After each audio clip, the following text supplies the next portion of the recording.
Olá, tudo bem? Bem-vindo ao meu canal, meu nome é Hélida. Nesse canal nós temos Bíblia, Teologia, Vida Cristã. Seja muito bem-vindo, muito bem-vinda. Continuando nossa série Estude Comigo, hoje entramos em Atos, capítulo 10, esse capítulo que é um divisor de águas para o cristianismo. Por quê? A partir desse capítulo nós vamos ver que os gentios vão entrar totalmente. Mas antes de a gente começar esse texto, antes de a gente começar a estudar, a realmente debruçar sobre essa parte tão preciosa das Escrituras, vamos orar? Senhor, eu quero te louvar, quero te agradecer, te exaltar. Muito obrigada, Senhor, porque o Senhor é santo, o Senhor é puro, o Senhor tem planos de paz para nós, Senhor. Muito obrigada. Senhor, nós te exaltamos, nós queremos te adorar na beleza da tua santidade e proclamar, Deus, a tua santidade de geração em geração. Senhor, nessa hora eu quero te pedir, Deus, nos dá um coração apropriado, que o Senhor venha alcançar, Deus, essa vida que está assistindo. Senhor, que o Senhor possa alcançar o coração desse meu irmão, dessa minha irmã, Senhor, que em nome de Jesus, Senhor, possamos ser transformados pela Tua palavra, Senhor, avivados pela Tua palavra, Deus. Em nome de Jesus, gere em nós fome e sede pela Tua palavra, Deus. Que em nome de Jesus nós possamos ler, Deus, traga-nos clareza para entender a Tua palavra, nos dá um coração apropriado, uma mente apropriada, uma mente, Senhor, que seja ligada aos Teus pensamentos. É o que nós te clamamos em nome de Jesus Cristo. Amém? Amém? Estamos então no capítulo 10, já vimos algumas coisas. No último capítulo que vimos sobre Paulo. Paulo, né, a conversão dele ali até a ida dele para Tarso. E vimos também sobre Pedro, ele vai chegar em Lida e ele vai fazer algumas curas, né, como Enéas e depois Dorcas. E estamos nesse período que Pedro está na casa de Simão, chamado Curtidor. Deixa eu lembrar de uma outra passagem ali que vai ser necessário para a gente estudar agora, tá? Você lembra que o nome de Pedro era Simão e Jesus muda para Pedro. Então, Simão também estava na casa de um Simão que era o curtidor. E agora entramos no capítulo 10. Esse capítulo é um divisor de águas do cristianismo. Por quê? Lembra que eu venho falando com vocês sobre a questão sobre Deus ser didático? Se você não viu os outros vídeos, eu quero te convidar para assistir, tá? Mas o ponto principal é que Deus é didático. Aquilo que Deus quer fazer, Ele sabe que a gente às vezes é difícil de entender. E rio com muito respeito, mas Deus ele vai transicionando a mente das pessoas e eu acho isso absolutamente fantástico. Continuando nesse aspecto, nós temos que Deus está trabalhando isso na vida dos apóstolos. Por quê? Eles estavam pregando só para judeus, judeus, até que começa ali agora um povo híbrido, um povo semi-judeu, que são os samaritanos, que Felipe vai estar em Samaria. Lembra sobre isso que eu falei? Sobre o etíope, ele também, que ele era um eunuco, então pode ser que ele era alguém devoto. E pessoas que eram que são gentios e judeus? Judeus era o povo de Deus, o Israel de Deus. Todo aquele que não é judeu é considerado gentio. Então nós podemos classificar em duas partes, né? Ou você é judeu ou você é gentio. Se você não tem uma descendência judaica, judia, então você é um gentio. Então todos os povos, né, além de Israel, eram gentios. E temos uma outra sigla que é chamada de prosélitos. Prosélitos eram aqueles que eram gentios, mas aderiram ao judaísmo, né? Eles se circuncidaram, eles seguiam a dieta judaica, o calendário judaico, eles seguiam totalmente o judaísmo, mas eles não eram judeus de nascença, eles aderiram ao judaísmo.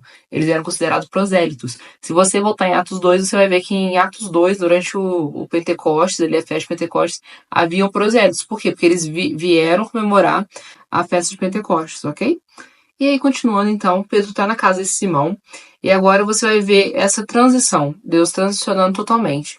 E apesar de Paulo ser considerado o apóstolo dos gentios, porque é onde realmente Deus vai direcionar ele ali, o que abre as porteiras, se é que assim podemos dizer, é Pedro. Pedro vai estar na casa de Simão Curtidor, até que ele vai ter uma visão. Mas o capítulo 10 ele vai começar de uma forma diferente, ele começa falando sobre esse gentio. Então, você viu primeiro Deus pregando, Deus fazendo os apóstolos pregarem para os judeus, pregarem para o povo que era meio judeu, ou seja, era um pouco gentio, e agora um povo totalmente gentio, que é esse Cornélio. Começa falando justamente sobre ele. Cornélio, ele era um soldado, ele era um cargo alto ali na corte italiana, ou seja, ele era romano, era um homem muito piedoso, muito famoso na cidade, porque ele ajudava muitos gentios, dava esmolas, fazia o bem. Deus vai encontrar ele ali através de um anjo, Deus vai mandar um anjo, vai falar, Cornélio, tenha, né, fique feliz, né, fique alegre, tô parafraseando, tá? Então você vai ver que agora Deus manda um anjo para esse Cornélio, que era um homem bom, e vai falar com ele. Olha comigo aí o versículo 4. Cornélio, e esse, fixando nele os olhos e possuído de temor, perguntou: O que é, Senhor? E o anjo lhe disse: As suas orações e as suas esmolas subiram para a memória diante de Deus. Agora envie mensageiros a Jope, ou Jope, e mande chamar a Simão, que também é chamado de Pedro. Ou seja, por que é chamado de Simão? Porque o dono da casa também tinha Simão, então tinha 2 Simão lá. Então Deus até dá o endereço, né? Ó, Pedro tá na casa, Pedro, que também é Simão, tá na casa de outro Simão, que é o curtidor. Então Deus dá o endereço certinho ali pra Cornélio chamar Pedro. Vamos entender isso aqui. Cornélio era um homem bom, mas ele era gentio, e Deus escolheu Cornélio para que a salvação dos gentios começasse por ele. Então Cornélio vai abrir a porta aí para a salvação dos gentios.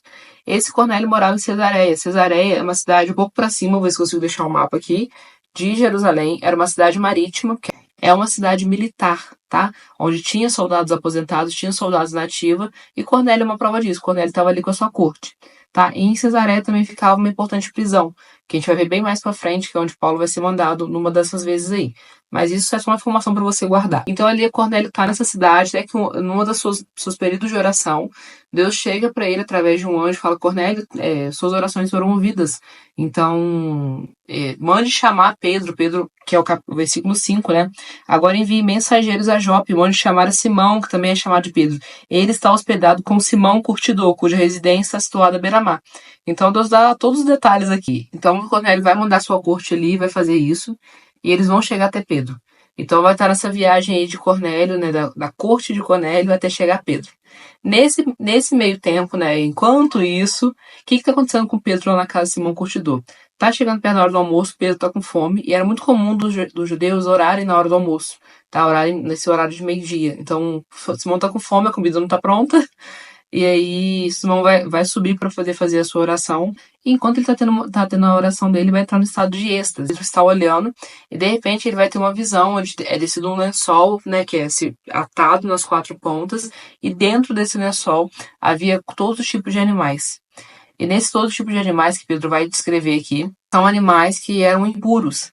Ou seja, o que é animal impuro e puro? Os judeus eles seguiam uma dieta judaica restrita, que vai ser descrita por Moisés lá em Levítico. Ou seja, os judeus eles não podiam comer muitos tipos de animais.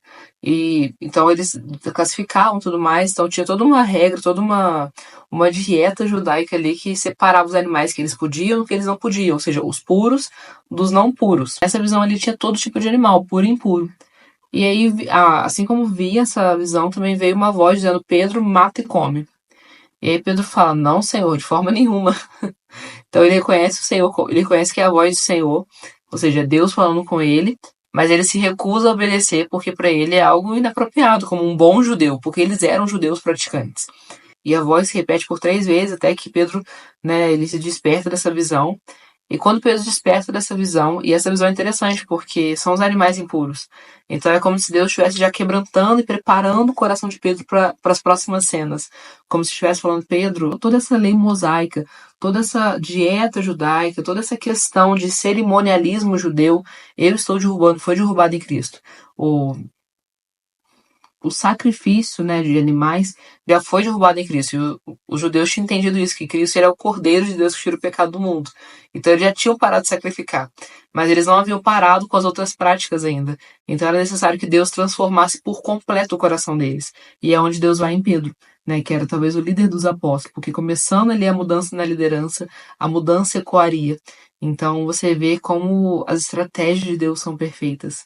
Porque às vezes é muito difícil começar uma mudança de baixo para cima, mas de cima para baixo ela ecoa com muito mais facilidade. E é o que Deus está fazendo aqui, né? Deus está indo ali num dos líderes dos apóstolos para poder transformar essa mentalidade. E também alguém que era muito, não cabeça dura, mas alguém que era muito decidido, muito ousado e que poderia falar com ousadia, com autoridade e que realmente faria ali jus ao que Deus estava fazendo. Então Deus estava mostrando para Pedro, eu já estava quebrantando o coração de Pedro para mostrar: o meu plano de salvação é muito maior do que você pensa, Pedro. As minhas propostas, os meus sonhos para a humanidade é muito maior daquilo que você pode conceber. Então ali, né, quando Pedro acorda desse êxtase, ele fica reflexivo com o que ele tinha acabado de ver. E nesse meio tempo, a empregada chega lá e fala: Pedro, é o seguinte, né, você tá aí, mas lá embaixo estão batendo na porta, estão querendo falar com você. E aí Pedro desce, e aí é o pessoal de Cornélio que chegou lá e fala, aí Pedro saúda eles, vê que eles são gentios, e pergunta, né, tipo assim, tá acontecendo aqui, gente? E aí esse pessoal fala, olha, a gente é da corte de Cornélio, e né, o Cornélio teve uma visão do qual o Senhor deu o seu endereço, deu o seu nome e seu endereço pra gente, e pediu pra gente vir te buscar, porque você precisava ir lá falar alguma coisa pra ele. E aí Pedro, né, entendendo que era algo do Senhor, tá? Porque ele também tinha tido a visão, né, guiado pelo Espírito, ele foi até Cornélio. Quando ele chega a Cornélio, Cornélio até, né, tenta uma idolatria ali, e Pedro fala, calma, eu sou um homem igual você, né, não tem nada disso não. E Pedro entra na casa de Cornélio, você vai ver essa repetição desse discurso sobre a visão de Cornélio várias vezes, pelo menos 4 vezes aqui nesse inteirinho. E aí você vai ver que Pedro, então, Cornélio conta a visão que ele teve, e nessa montar a visão, meio que Deus fala para Cornélio através do anjo, né? Pedro vai falar as palavras de salvação para vocês. E ele, Pedro, talvez, não sei, né? Tô conjecturando, ok? Pedro não tivesse entendido muito bem essa questão de gentios, totalmente gentios, ouvirem e a salvação chegar até a sua plenitude, igual chegou para os judeus. E você vê que Pedro começa a pregar ali, e é interessante porque você vai ver que quando Pedro começa a pregar, ele fala, olha só, o versículo capítulo 10, versículo 34. Então Pedro começou a falar, ele disse, reconheço por verdade que Deus não trata as pessoas com parcialidade. Pelo contrário, em qualquer nação, aquele que o teme faz o que é justo lhe é aceitável. Então olha que lindo, né? Pedro já começa falando, Deus não trata as pessoas com parcialidade. Então, eu lembro muito de um versículo que está no Antigo Testamento que fala que os olhos do Senhor percorrem toda a terra à procura daqueles cujo coração é totalmente dele. Então, o Senhor não trata as pessoas com parcialidade. A um coração contrito e quebrantado, tu não desprezarás, ó Deus. Então, que possamos ter esse coração diante do Senhor. Sabe, o Senhor não está procurando etnias, o Senhor está chamando para si todas as pessoas, todos os povos, nações e raças que se rendam a Ele em adoração, que entreguem a vida para Ele. E é o que está acontecendo aqui. E agora Pedro começa a pregar, e você vai ver, eu acho interessante o final desse capítulo, que vai falar aí, ó. Vou ler o 44 em diante, tá? Enquanto Pedro falava essas palavras, o Espírito Santo caiu sobre todos que ouviam a mensagem. Então, olha que interessante. Pedro nem acabou de pregar. E muitas vezes a gente fica, né? Não, vou pregar aqui a mensagem, vou fazer uma ministração incrível, vou falar isso, falar aquilo. Mas aqui, né, Espírito Santo, como se estivesse falando, Pedro, você tá enrolando muito. Pedro, tá bom, acho que já ouviu o suficiente, Pedro. Deixa eu fazer meu papel agora. Claro que assim, né? Tô só parafraseando, conjecturando. Mas é interessante você ter essa visão da história de Pedro tá ali pregando o evangelho. Eu não sei se Pedro tinha essa convicção, tipo, nossa, agora vai vir o Espírito Santo. Ou se ele nem esperava isso. Eu acho que não, porque a forma como ele reage, tipo, meu Deus, o Senhor também chegou para eles. É como se explodisse a mente de Pedro ali, né? E é interessante como Deus vai trabalhando. E é interessante também, eu já falo isso depois, vamos continuar lendo. 45. E os fiéis que eram da circuncisão, que tinham vindo com Pedro, admiraram-se, porque também sobre os gentios foi derramado, ou seja, admiraram-se, percebe-se admirar, ou seja, algo de admiração, porque eles não estavam esperando isso. Porque também sobre os gentios foi derramado o dom do Espírito Santo, pois eles ouviam falando em línguas e engrandecendo a Deus. Então Pedro disse, será que alguém poderia recusar a água e impedir que sejam batizados estes, que assim como nós receberam o Espírito Santo? E ordenou que fossem batizados em nome de Jesus, Cristo. Então lhe pediram que permanecesse com ele por alguns dias. Então termina esse capítulo de uma forma maravilhosa. E quão maravilhoso é isso, essa transição, porque eu sou gentil, eu não sei se você é judeu ou gentil, mas a salvação chegou até nós. E esse homem Cornélio foi um homem tão abençoado, no qual começou através dele. O evangelho foi irradiando, irradiando, irradiando, até chegar em mim, até chegar em você. Que preciosidade, que maravilha, muito obrigada, Senhor. E uma coisa que eu quero fazer essa aplicação no dia de hoje é que você não tenha a salvação nossa, né, a salvação dos gentios como um plano B. Nunca foi um plano B de Deus a salvação dos gentios. Você vai ver Abraão, Deus vai falar, em ti serão benditas todas as nações da terra. Então, ou seja, o plano de salvação de Deus era para todas as nações. Foi afunilando em Israel por uma questão divina, soberania de Deus, escolhendo ali, preparando uma nação para ver o seu Messias. Mas até sobre esse Messias, Jesus já tinha falado através de Isaías. 700 anos antes disso aqui, Deus vai falar com Isaías, em Isaías 49, fala, Isaías, profetiza e fala: para você é muito pouco ser meu servo entre o meu povo, farei de ti uma luz para os gentios.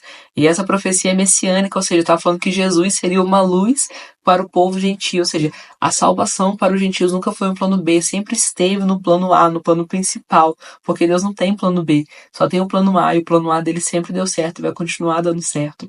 Então nós fazemos parte desse plano de Deus, nós fazemos parte da salvação de Deus, o plano eterno de Deus, e que precioso, que incrível fazer parte desse plano de Deus, ser chamado povo de Deus e poder adorar a Deus na beleza da santidade dele. Que você tire um tempo hoje que você possa realmente agradecer a Deus. Senhor, muito obrigada por fazer parte desse plano de salvação.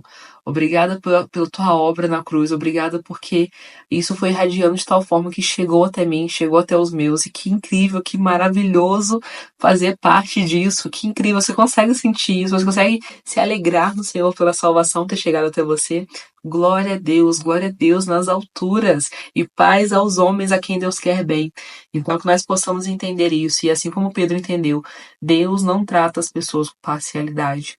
Então a mesma graça, o mesmo amor, o mesmo perdão que te alcançou também está disponível para outras pessoas. Então também está disponível para aqueles que nos magoaram, para aqueles que nós às vezes classificamos como não merecedores da graça de Deus. Então que nós possamos olhar as pessoas novamente com os olhos de Deus, sabe? Que nós possamos enxergar que existe sim um perdão, uma graça, um amor de Deus para nós. Uma frase de Tomás de Kempis, que no livro dele que chama Imitação de Cristo, em 1418, é um livro bem antigo, é um clássico da literatura cristã, e ele vai falar que, vou parafrasear ele também, porque é uma frase bem complexa, eu esqueci de deixar a frase aqui, mas parafraseando seria: quando você olhar para o seu irmão e você vê o pecado dele, não ria, porque a diferença dele para você é que seu pecado ainda não foi exposto. Então, que nós possamos, sabe, olhar com misericórdia e graça para as outras pessoas. Eu tenho pensado muito sobre isso ultimamente, sabe? Que nós possamos olhar com mais amor para o nosso próximo, porque às vezes o pecado, a diferença dele para nós é que o nosso pecado ainda não foi descoberto, não foi exposto. E que nós possamos olhar com amor, sabe? De estender a mão mesmo. Não é um olhar de legalista, onde pode todas as coisas, faz tudo o que você quiser. Não. Servir a Deus implica mudança, né? Mudança de caráter, mudança de postura, mas implica também em amar, implica em respeitar, implica em acolher.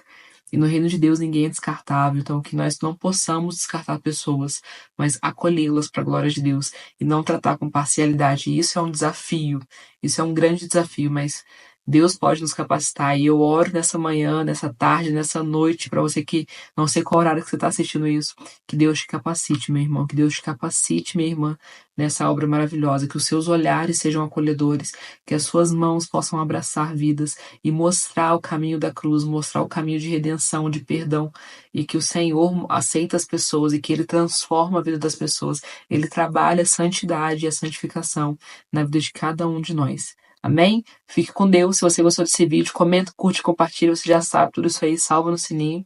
Fique com Deus. Até o próximo vídeo.